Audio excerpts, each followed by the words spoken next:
All right, should we dive into this? Yes, let's do it. Let's do it.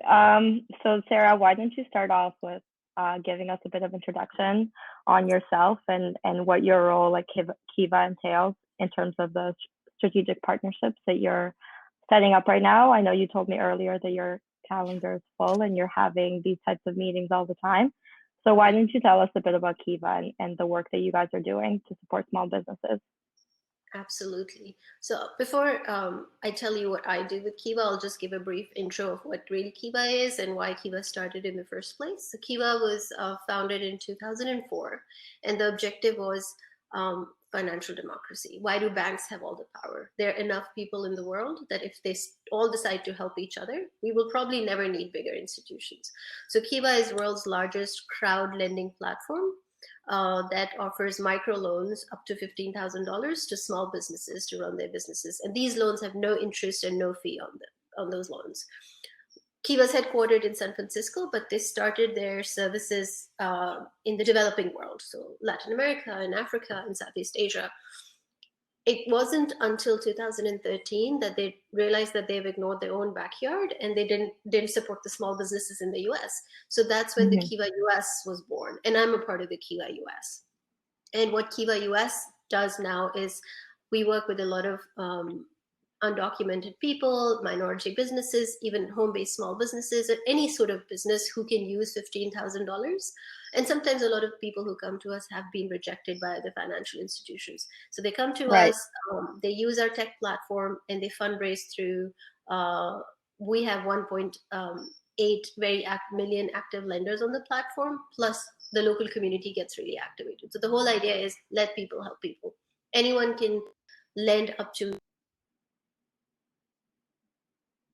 in the neighborhood, and if enough people do, person gets funded within hours.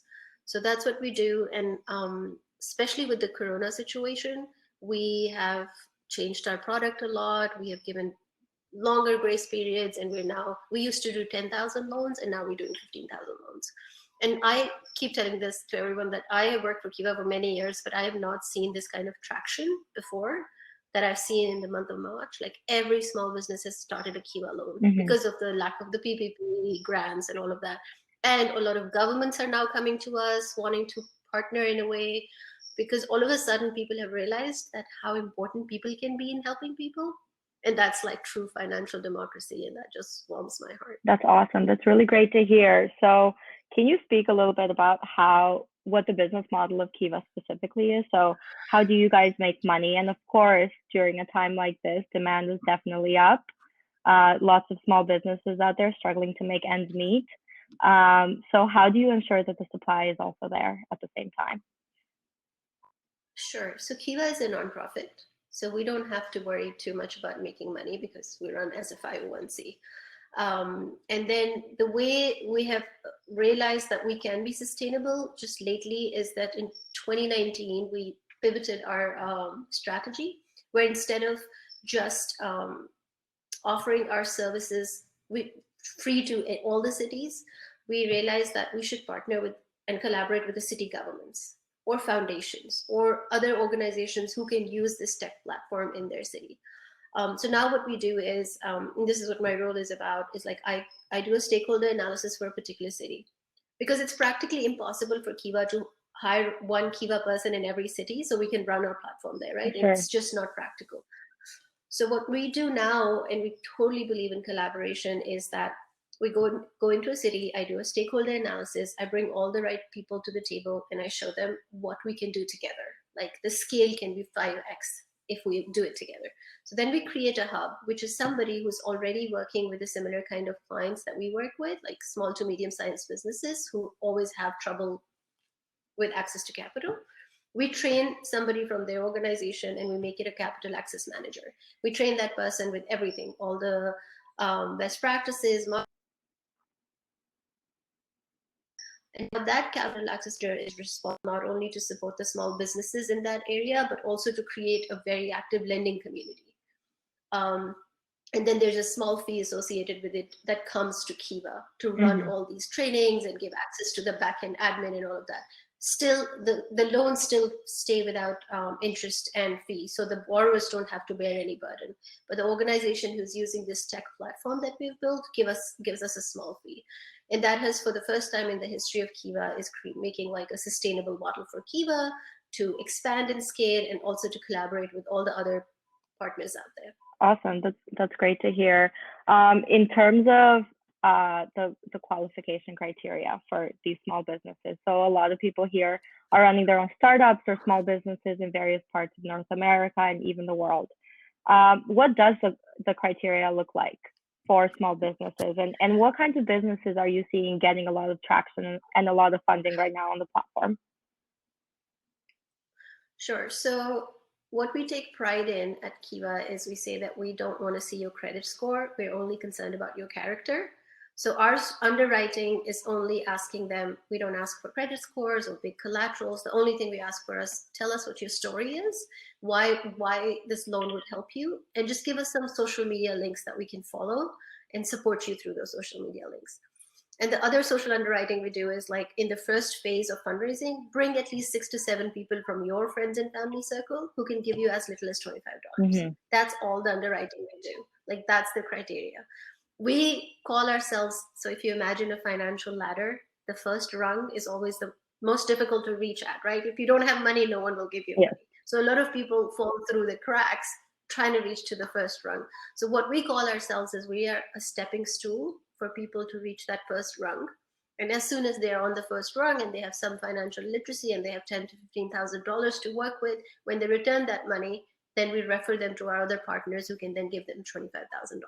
So we help them climb up the ladder, but we help them reach the first rung, which is usually the highest to reach.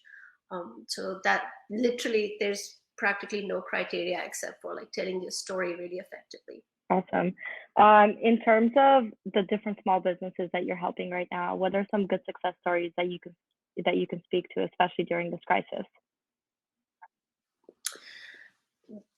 Yeah, this wonderful story that just came out of Tulsa, Oklahoma, is this small business who had a brewery, and he converted his brewery and now is making hand sanitizers, and he raised $15,000 on the Kiva platform. And because he had such a powerful story and there was a need for this, he raised $15,000 within 24 hours. Wow. And it was just wonderful.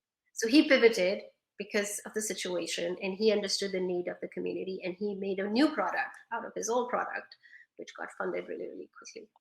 And a lot of product for people who've been affected. A lot of the people who are fundraising on Kiva platform now are our previous borrowers who have fundraised with us once. Mm-hmm. They came back and started another loan, and we really encourage repeat borrowers. That builds credibility. So a lot of home-based businesses like food and candle makers and soap makers and jewelry makers are just literally out of work because there are no farmers market out there. There's no like markets. So what they're trying to do is just like sustain themselves till the situation ends. I see. Raheel has just asked us a question, and that is that the 25K from partners also at zero?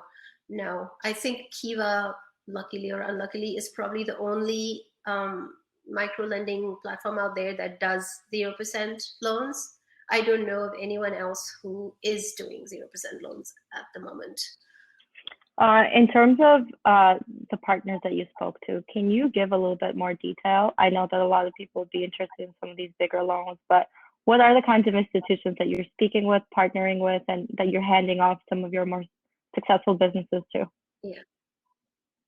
I'll speak for some in California. One of them, and a very successful one, is called Opportunity Fund. You can raise up to $50,000 with them very, very quickly. They do have some interest, but they work very, very quickly. The other example that we work very closely with, and in fact, they are our hub in Oakland, is called Centro Community Foundation. And then there are all these SBDCs and SBAs who provide loans for small businesses. And we have a circle of resources. That's what we call it. We call it the circle of resources. So once they come to us and they're done, then we send them to the next level and then to the next level. And we have close partnerships with all of them. I see. That's awesome to hear. I see that a lot of people have questions here on the moderation panel. So I just want to invite over Lauren to ask her question now. Sure. Okay, I think that didn't work. So we'll invite over the next person, who's David.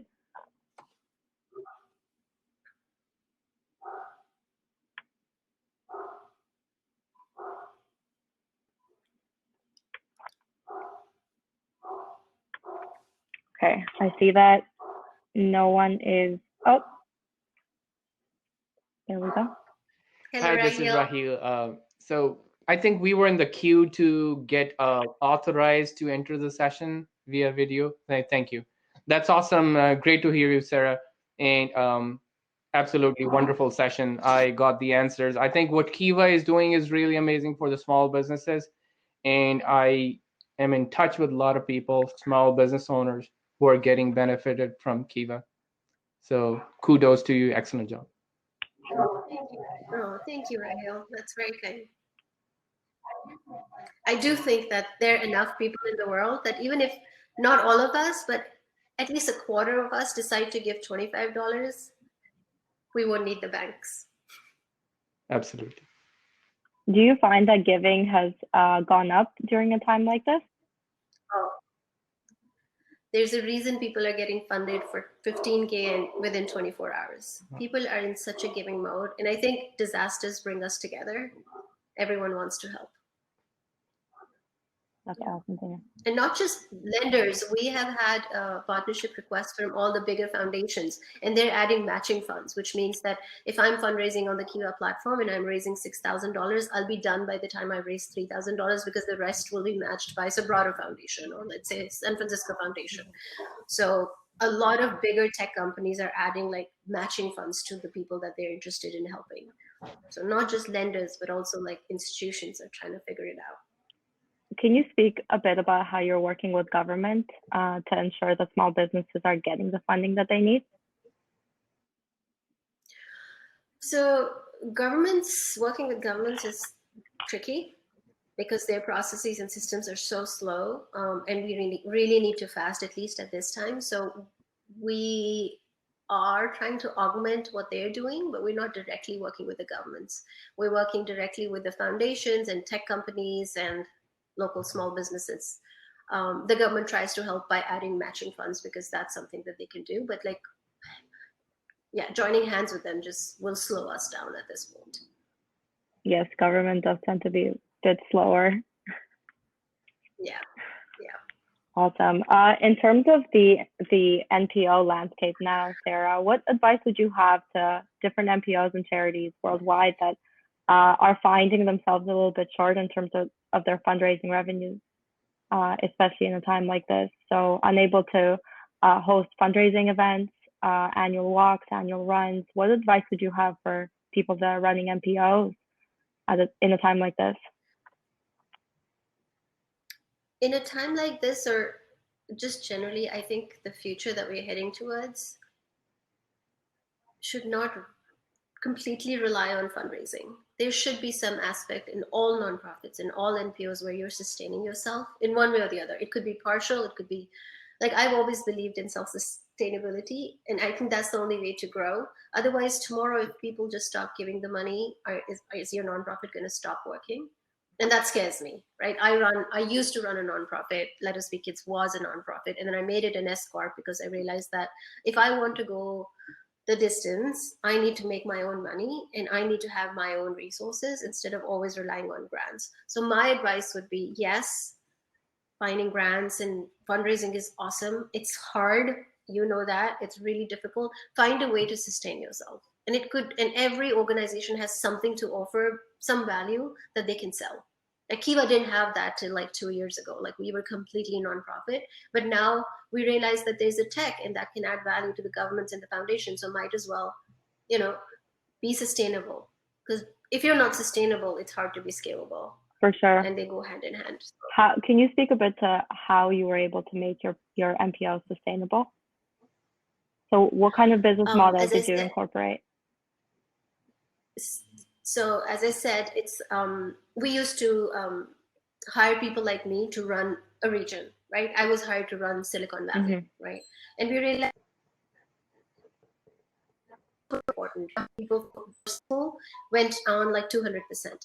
Compared to a region like, for example, Santa Cruz, where we don't have an office, People will start application, they'll slow down, they'll never finish because there was nobody to support them. And that's when we realized that, okay, they can't hire Sarahs in every city in the US. And they're like, what could be another way of doing that? And that's when we came up with the hubs model, where we go and join hands with a local organization in a particular city. We train them to do the work that I'm doing. And then in turn, they give us a little fee for that. So we already have 21 hubs in the US who are trained by us. They're using our platform. They're supporting their borrowers. They're bringing their lending community, and they're also giving Kiva a little fee. So for the first time in the history, the Kiva US program is becoming sustainable. I see. That's awesome to hear. And now a question that I believe is on everyone's mind, but nobody's really asking is, what happens if the small business is not able to repay the loan? Nothing really. We have no penalties. We shouldn't say that out loud. We try to give them as much time as they need. Our repayment rate is over 80%, and that is because a lot of goodwill is involved and people always want to pay that back. But we all understand that small businesses are so tricky, and not all small businesses are going to be successful. So even if after extended grace periods, if they're not able to pay us back, then we just say, okay, we'll default you and then you don't have to pay back. But that rarely happens. People keep paying back. Even if they pay back half the amount that they have to, they will try to do it. Because the whole system is based on goodwill, right? It's like random strangers are coming and giving you $25, and that creates that sense of urgency that, if this person has trusted me, I need to pay him back. Awesome to hear. And I think Adeel here has a question. He said that he sees that there's a 2x matching option. How does that work? The 2x matching is happening because of the Corona situation. That never used to happen before. And that is also happening because we want people to be successful quickly. So the way it works is just, can you guys hear me? Yep. Yes. Okay. Everything went silent for 1 second. So the way it works is that usually the matching happens as like 1:1. Like if you give me $25, $25 will be matched by Google, right? But if it's 1:2, then if I'm raising 25, if you give me $25, it becomes 75 immediately, because it's twice the match. I see. And that's happening so that we can roll out as many small businesses these days. And we're assuming that all small businesses are impacted by COVID, so we match them. So how does that, the 1v1 matching versus a 1 versus 2 matching, does that depend on the different partnering organizations who are helping Kiva? It's all dictated by the organization who is giving that matching fund, right? Like if Google tells us that we don't want one-on-one matching, we want 1:2, then we do that. So it depends on who's given us those matching funds and for what region. Awesome. Great. Awesome. Because it's their money. Yeah. Awesome. I think if there are no more other questions, we're supposed to be heading over to the expo side of things now. Cool. Does anyone else have any questions? Either on the chat or via cam? Well, thank you so much, both of you. And I will see you in the expo. Thank you. This was very helpful. Excellent. Thank you, sir. Thank you. Thank you, Adeel. Be safe, guys. Yes. Bye. Bye-bye.